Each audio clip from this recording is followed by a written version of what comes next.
Good morning, everyone. Welcome to your English class. Dear children, in our last class, we started the topic prepositions or position words. And I told you that the words which tell us about the position of a noun or a pronoun are called prepositions. मैंने आपको बताया था कि जो शब्द बताते हैं कि नाउन और प्रोनाउन, नाउन क्या है? पर्सन, प्लेसेस, एनिमल्स और थिंग्स, जो वर्ड्स ये बताते हैं कि वो कहाँ हैं और जो एक ऑब्जेक्ट का दूसरी ऑब्जेक्ट से रिलेशनशिप बताते हैं, that words are prepositions. Like the book is on the table. On क्या है? इसमें preposition है और बुक और टेबल के बीच का रिलेशनशिप कौन सा वर्ड बता रहा है? On.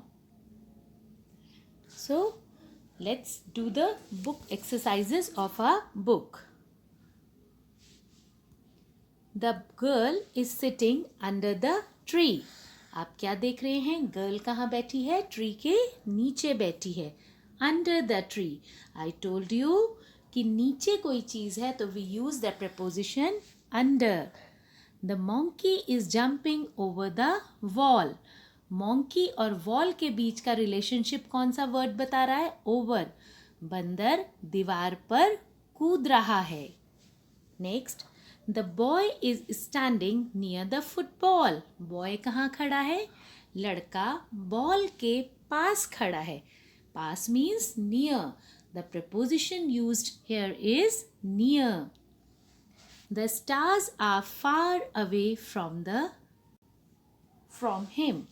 So dear children, far is preposition used here. Stars और boy के बीच में जो relationship बता रहा है, that word is far. We have used a preposition far. That day we discussed about in, under, near, on and above. So I am going to show you some pictures. You have to tell me we will use which preposition. So what can you see? A boy is holding a ball. लेकिन ball उसके सिर के ऊपर है. तो which preposition we are going to use? A boy is holding a ball above his head. अपने सिर के ऊपर. उसके सिर को टच नहीं कर रही है. मैम ने आपको बताया था अगर कोई चीज़ ऊपर है और आपकी बॉडी को टच नहीं कर रही या सरफेस को किसी को टच नहीं कर रही है तो we use the preposition above. Next picture. The boy is holding ball. देखिए कैसे पकड़ी हुई है? अपने हाथों में है ना, हाथों के अंदर है उसके ball. The boy is holding ball in hands. उसने अपने हाथों में पकड़ी हुई है. Next picture. So where can you see the ball? We can see the ball under the table. Table के नीचे है. Under the table. We have use the preposition under. Now देखो देखो कहाँ रखी है बॉल? ऊपर रखी है table. The ball is on the table.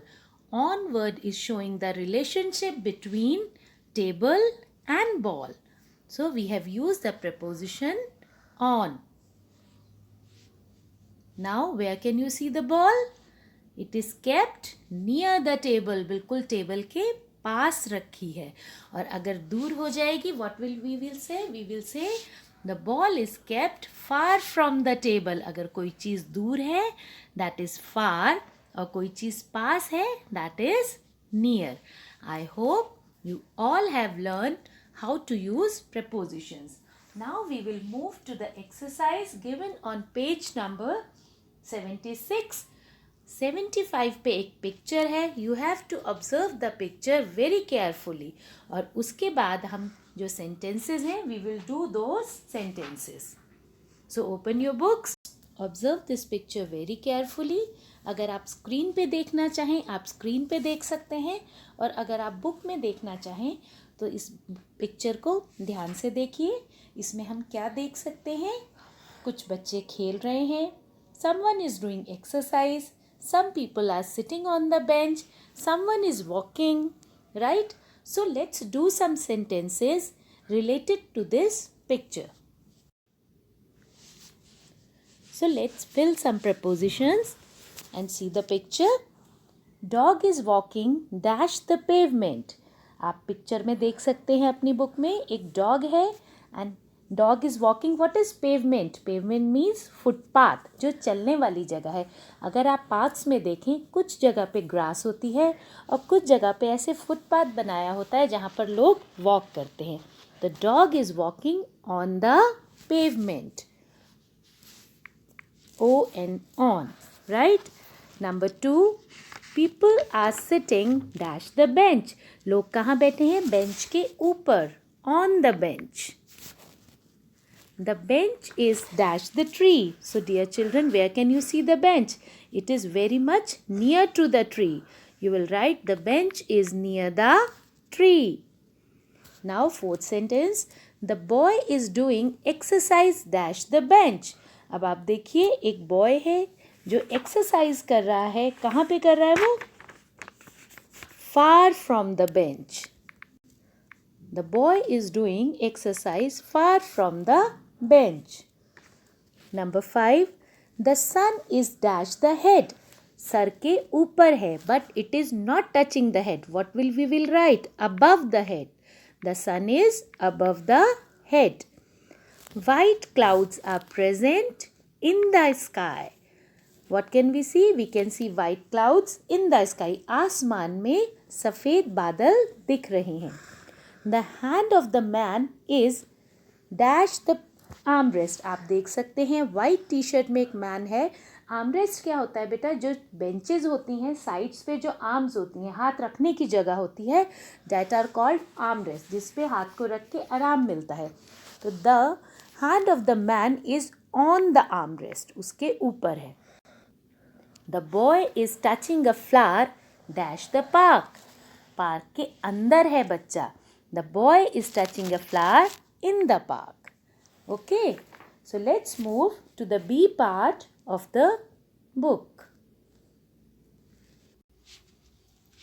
So let's move to the B part.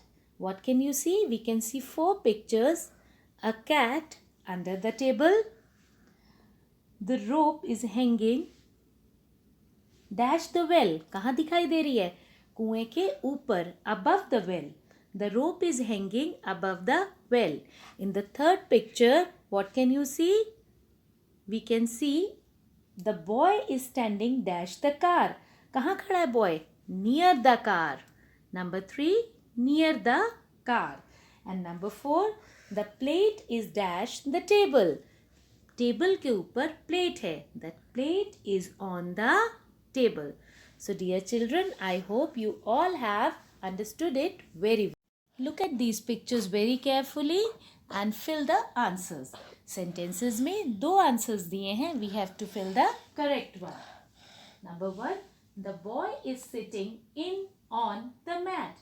बच्चा चटाई के ऊपर बैठा है. So what we will fill? On.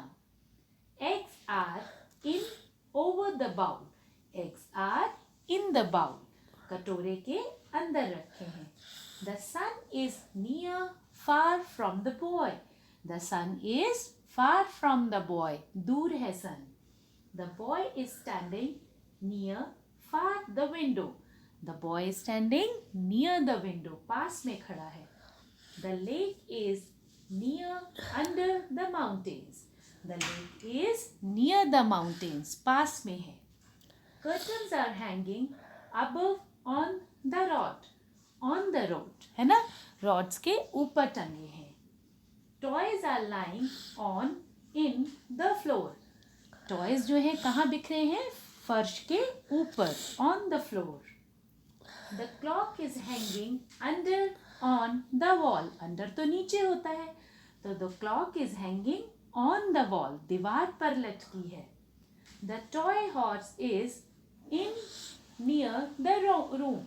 The toy horse is in the room. कमरे के अंदर है toy horse. The green mat is under above the toy aeroplane. Green mat कहाँ पर है? देखिए ध्यान से. The green mat is under the toy aeroplane. देखो एरोप्लेन ऊपर है और उसके नीचे है. Right? तो the green mat is under the toy aeroplane. So dear children, that's all for today. Hope you all have understood the prepositions very well. Till then, take care. Bye bye.